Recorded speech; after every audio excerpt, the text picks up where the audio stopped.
আজকে আপনাদের সাথে শেয়ার করব মোমো রেসিপি। এর জন্য প্রথমে আমি নিয়েছি ময়দা, আর এই ময়দার মধ্যে গরম জল অল্প অল্প করে দিয়ে মেখে নিব। দেখেন কতটা সুন্দর করে আমি মেখে নিয়েছি, যাতে একদম নরম তুলতুলে হয়ে যায়। এতে করে মোমোটা বেশ ভালো লাগবে। আর এই রুমালটা আমি ভেজা রুমাল দিয়ে আধা ঘন্টার জন্য আমি রেস্টে রেখে দেব। এখানে আমি নিয়েছি মুরগির বুকের মাংস, যেটাকে আমি এখন কিমা বানিয়ে নিব। আর এখানে মাংসে কোনো হাড় নেই, শুধু সলিড মাংস।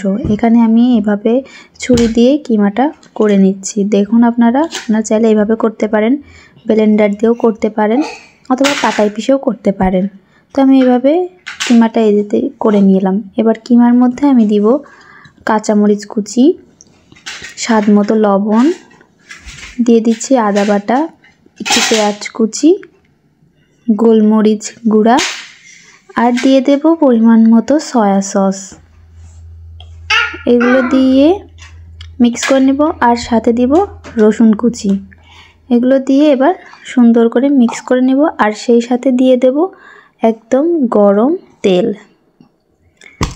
ভালো করে এবার মেখে নিলাম। দেখুন আমার মোমোর পুরটা তৈরি হয়ে গিয়েছে। কত সুন্দরভাবে মোমোর পুরটা আমার রেডি হয়ে গেছে।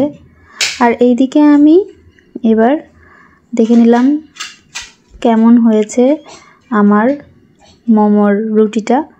আমি লুচির মতো করে ছোট ছোট পিস পিস করে কেটে নিয়েছি, আর সেটাকে আমি একটু ময়দার গুঁড়া ছিটিয়ে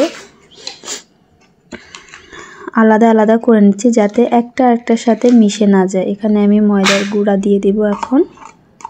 দেখুন আমি রুটির মতো বেলে নিয়েছি। এবার এর মধ্যে আমি দিয়ে দেব চিকেনের পুরটা।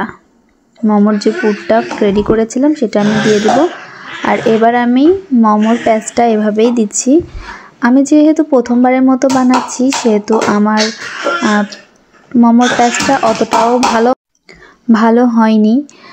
আর প্রথমবার আপনারাও যখন করতে যাবেন, তখন আপনারা এইভাবে একটু ট্রাই করে নেবেন।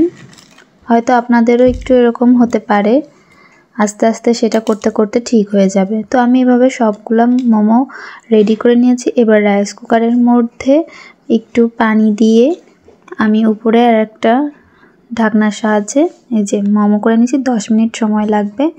দেখুন আমার মোমোটা কত সুন্দর হয়েছে, আর ভেঙেও আপনাদের দেখালাম, ভিতরের মাংসটাও কিন্তু গলে গেছে। তো এভাবে আপনারা চাইলে মোমোটা রেসিপিটা তৈরি করতে পারেন। ধন্যবাদ।